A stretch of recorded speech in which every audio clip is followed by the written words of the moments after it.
அளவிலா கருணையும் இணையில்லா கிருபையும் உடைய எல்லாம் வல்ல ஏக இறைவனின் திருநாமம் போற்றி. இந்த நிகழ்ச்சியை ஏற்பாடு செய்திருக்கின்ற உருமா அமைப்பினுடைய பொறுப்பாளர்களே, எங்களது அழைப்பை ஏற்று இங்கே திரளாக குழுமியிருக்கின்ற பல்வேறு சமயங்களைச் சேர்ந்த எந்த சமயமும் சாராத அன்பர்களே,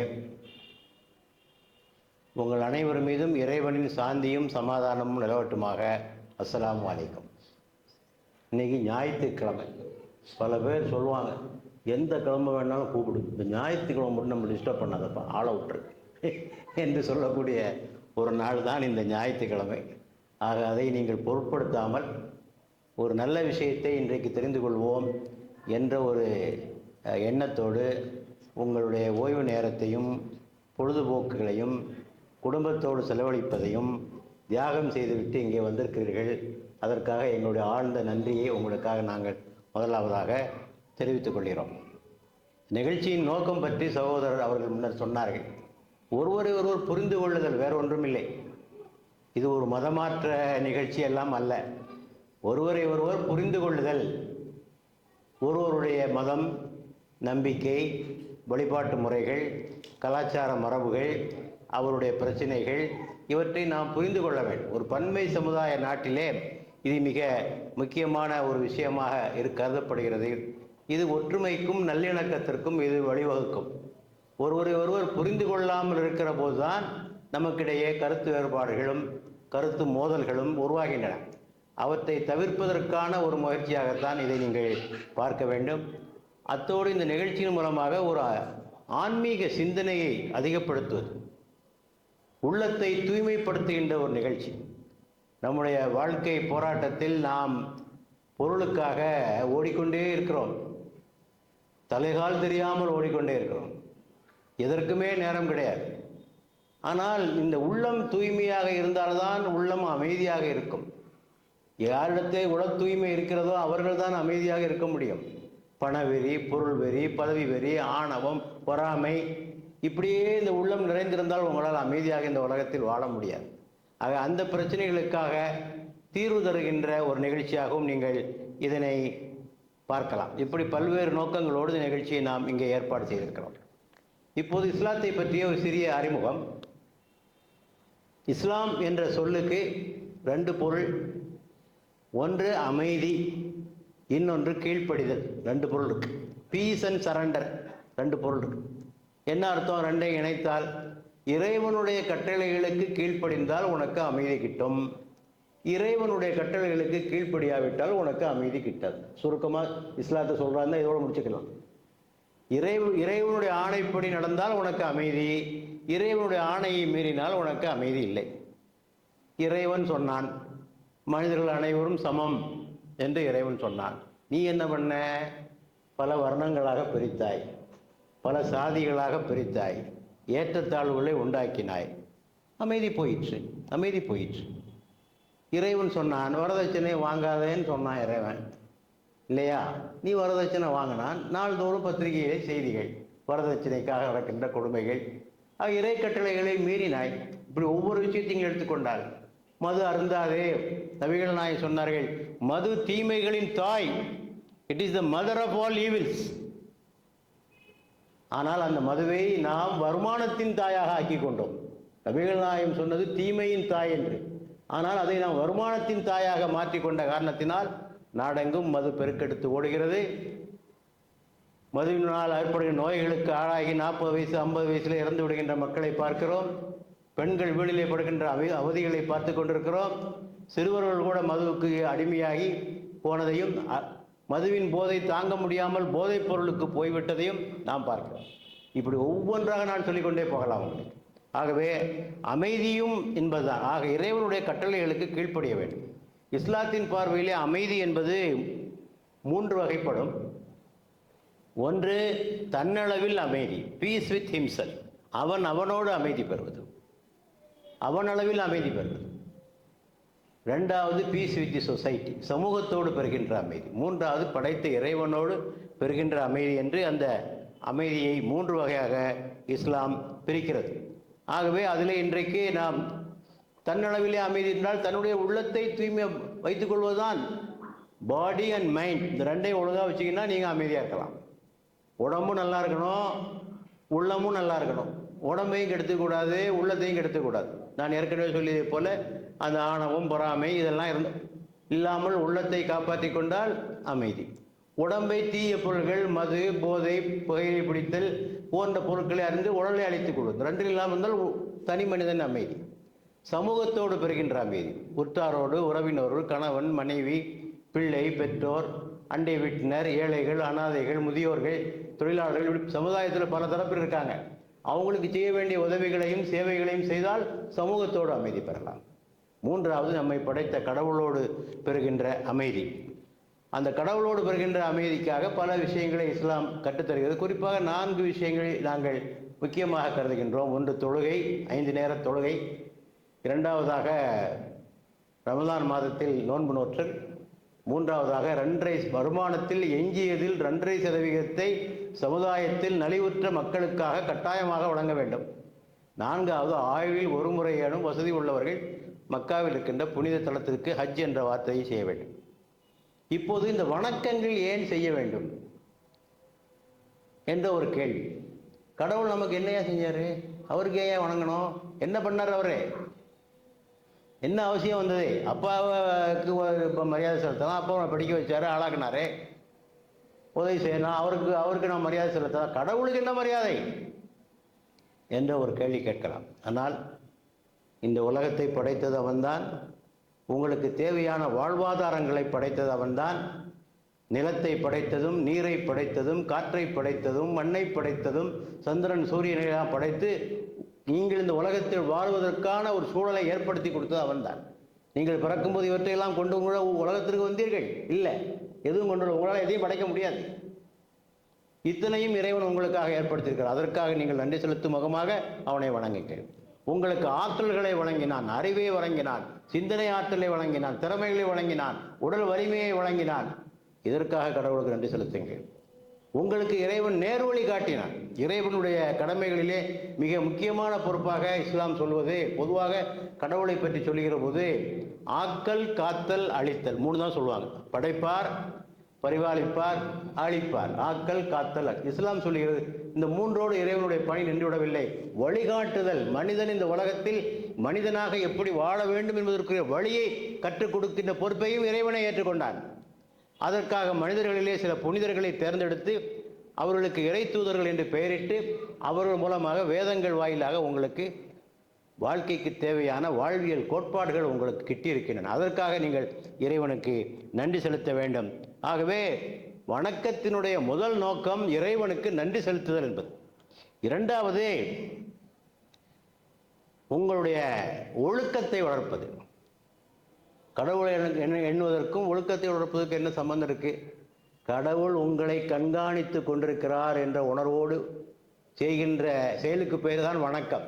சடங்காச்சரமாக செய்வது, ஏதோ ஒன்று செய்துவிட்டால் மன அமைதி கிடைக்கும் என்பதற்காக செய்வதல்ல. குர்ஆன் சொல்லுகிறது, இறைவன் எங்கே இருக்கிறான்? உனது பிடரி நரம்பை விட சமீபமாக இருக்கிறான். நீ எங்கிருந்தாலும் அவன் அங்கே இருக்கிறான். அவன் வழிபாட்டு தலத்தில் மட்டுமில்லை, அவனுடைய அலுவலகத்திலும் இருக்கிறான், உனது வீட்டிலும் இருக்கிறான், உனது கம்ப்யூட்டரிலும் இருக்கிறான், உன்னுடைய செல்போனிலும் இருக்கிறான். ஆக எல்லாவற்றையும் அவன் கண்காணித்துக் கொண்டிருக்கிறான். குர்ஆன் சொல்கிறது, நீங்கள் 2 பேர் இருந்தால் 3வதாக இறைவன் உங்களோடு இருக்கிறான், 3 பேர் இருந்தால் 4வதாக இறைவன். ஆக உங்களுடைய செயல் எதுவுமே இறைவனுடைய பார்வையில் தப்ப முடியாது. உண்மையான இறை பக்தியாளர்கள் என்றால் இந்த உணர்வு இருந்தால் அவனுக்கு பேர் தான் இறை பக்தி. சடங்காத்தனமாக சில காரியங்களை செய்துவிட்டு நான் கடவுள் பக்தி என்று சொன்னால் அதெல்லாம் போலியான கடவுள் பக்தி. உண்மையான இறை அச்சம், இறை உணர்வு, நேர்மையாக வாழ வேண்டும் என்ற உணர்வு எவரிடத்திலே இருக்கிறதோ அவர்கள்தான் பக்தியாளர்கள், அவர்கள்தான் பக்தியாளர். இந்த உணர்வையும் இந்த வணக்கம் ஏற்படுத்துகிறது. அத்தோடு இறைவனை நெருங்குவதற்கான ஒரு வழி. இறைவனை நெருங்குவது வணக்கங்கள் மூலமாக இறைவனை நாம் நெருங்குகிறோம், அவரிடத்திலே பிரார்த்தனைகள் செய்கிறோம், நம்முடைய பிரச்சனைகளை அவரிடத்திலே முறையிடுகிறோம். அதன் மூலமாக நமக்கு அமைதி, மன அமைதி நமக்கு கிட்டுகிறது. இதையும் இந்த வணக்கத்தின் மூலமாக கிடைக்கின்ற நன்மை. அடுத்தபடியாக சமத்துவம், சகோதரத்துவம். இப்போ நீங்கள் இங்கே பார்த்தீங்க, இந்த தொழுகையில் எல்லாரும் ஒரே வரிசையில் நிற்கிறாங்க. யார் ஆண்டான், யார் அடிமை, யார் ஏழை, யார் பணக்காரன், யார் முதலாளி, யார் தொழிலாளி என்றெல்லாம் ஒரு வித்தியாசமும் கிடையாது. எல்லாரும் நிற்கிறாங்க. முன்னால் வந்தவர் முன்னாலே, பின்னால் வந்தவர் பின்னாலே, யாருக்கும் முன்னுரிமை கிடையாது. ஆக சமத்துவ கோட்பாடு, இஸ்லாம் இந்த சமத்துவ கோட்பாட்டை மிகவும் வலியுறுத்துகின்ற ஒரு மார்க்கம். மனிதர்கள் அனைவரும் சீப்பின் பற்களை போல் சமமானவர்கள். நபிகள் நாயகம் சொன்னது, மனிதர்கள் அனைவரும் சீப்பின் பற்கள். சீப்பின் பற்கள் எப்படி வரிசையாக இருக்கிறதோ அதை போல சமம். சீப்பிலே ஒரு பல் உயர்ந்திருந்தால் என்னவாகும்? அது தலையை கிழித்து சீழ்பிடிக்க செய்யும். அதே போல சமுதாயத்திலே எவனாவது ஒருவன் தன்னை உயர்ந்தவனாக கருதி கொண்டால் அவனால் இந்த சமுதாயம் அழியும். ஆகவே சமத்துவம் இங்கே செயல் ரீதியில் நிலைநாட்டப்படுகின்ற ஒரு காட்சியையும் நீங்கள் இங்கே பார்க்கின்றீர்கள். இவையெல்லாம் வணக்கத்தின் மூலமாக கிடைக்கின்ற நமக்கு நன்மைகள். இப்போது சில கேள்விகள் நீங்கள் கேட்கலாம். எப்படி சார் ஒரு நாளைக்கு 5 நேரம் தொழுவ முடியும்? நிறைய வேலை இருக்குது, ஆஃபீஸுக்கு போக வேண்டியிருக்கு, அங்கே போக வேண்டியிருக்கு, குடும்ப வேலை இருக்குது, அதெல்லாம் இருக்குது. எப்படி சார் 5 நேரமெல்லாம் போகிறது? எவ்வளோ நேரம் ஒரு தொழுகைக்கு? இங்கே பார்த்தீங்கன்னா 5 நிமிஷம். ஒரு தொழுகைக்கு 5 நிமிடம், அவ்வளோதான். 5 நேர தொழுகைக்கு 25 நிமிடம். 24 மணி நேரத்தில் நமக்கு 25 நிமிடம் இல்லையா? இல்லையா? செல்ஃபோன் பார்க்குறது எவ்வளோ நேரம் செலவழிக்கிறீங்க?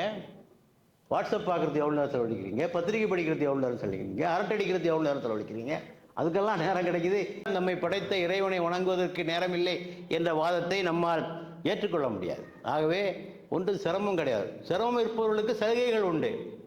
நோயாளியாக இருந்தால், பிரயாணத்தில் இருந்தால், கருவுற்றிருந்தால், தாய்ப்பால் கொடுக்கின்ற நிலையில் இருந்தால் அவர்களுக்கெல்லாம் சலுகைகள் வழங்கப்பட்டிருக்கின்றன. அவர்களுக்கெல்லாம் விதிவிலக்குகள் எல்லாம் அளிக்கப்பட்டிருக்கின்றன. ஆகவே எல்லோருக்கும் ஒரே மாதிரியான விதிகள் தான் இருக்கிறது என்பதை சொல்ல முடியாது. ஆக இதெல்லாம் இறைவனுக்கு செய்ய வேண்டிய கடமைகள். அடுத்தபடியாக மனிதர்களுக்கு செய்ய வேண்டிய கடமைகள் இஸ்லாத்தில் மிக முக்கியமானது. நபிகள் நாயகம் சொன்னார்கள், படைப்புக்கள் அனைத்தும் இறைவனுடைய குடும்பம். அல் ஹுல்கு குல்லுஹும் யாலுல்லா. This is the entire creations are the family of God. இறைவனுடைய குடும்பம். நாம் அனைவரும் இறைவனுடைய குடும்பம். நம்ம எல்லாரையும் ஒரு கடவுள் தானே படைச்சார், இல்லையா? நம்ம எல்லாரையும் ஒரு கடவுள் தான். கடவுள் ஒன்றா தான் இருக்க முடியும், பல கடவுள் இருக்க முடியாது. முஸ்லீம்களுக்கு ஒரு கடவுள், இந்துக்களுக்கு ஒரு கடவுள் எல்லாம் இருக்க முடியுமா? இருக்க முடியாது. ஒன்று தான். நீங்கள் என்ன பேர் வேணாலும் வச்சுக்கிடுங்க. நீ அல்லான்னு வச்சுக்கோ, நீ கர்த்தர்னு வச்சுக்கோ, நீ ஈஸ்வரன் வச்சுக்கோ, இல்லையா? அல்லது காந்தி சொன்ன மாதிரி ஈஸ்வர் அல்லா தேரே நாம் சபுகோ சன்மதி தே பகவான் சொன்னார்ல காந்தி. எல்லாம் ஒன்று தான். ஈஸ்வரும் அல்லாவும் எல்லாம் ஒன்று தான். பேர் வேறு, கடவுள் ஒன்று தான். ஆகவே இந்த கடவுள் தான் இந்த முழு மனித இனத்தையும் படைத்தான். ஆகவே நாம் அனைவரும் சகோதரர்கள்.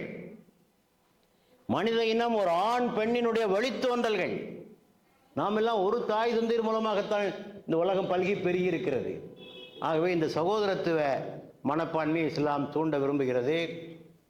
ஆக மனிதர்களுக்கு செய்ய வேண்டிய கடமை அது எங்கிருந்து ஆரம்பிக்கிறது? முதலாவது வீட்டிலிருந்து ஆரம்பிக்கிறது. பெற்றோருக்கு செய்ய வேண்டிய கடமை. குர்ஆனில் நீங்கள் பார்த்தீங்கன்னா, இறைவனை வணங்குங்கள், அடுத்த வசனம் வரும், உங்கள் பெற்றோர்களை நல்ல முறையில் நடத்துங்கள். சேர்ந்தாப்புலே வரும், இறைவனுக்கு நன்றி செலுத்துங்கள். அதுக்கு பின்னாலே வரும், உங்கள் பெற்றோர்களுக்கு நன்றி செலுத்துங்கள். So next god is the parent.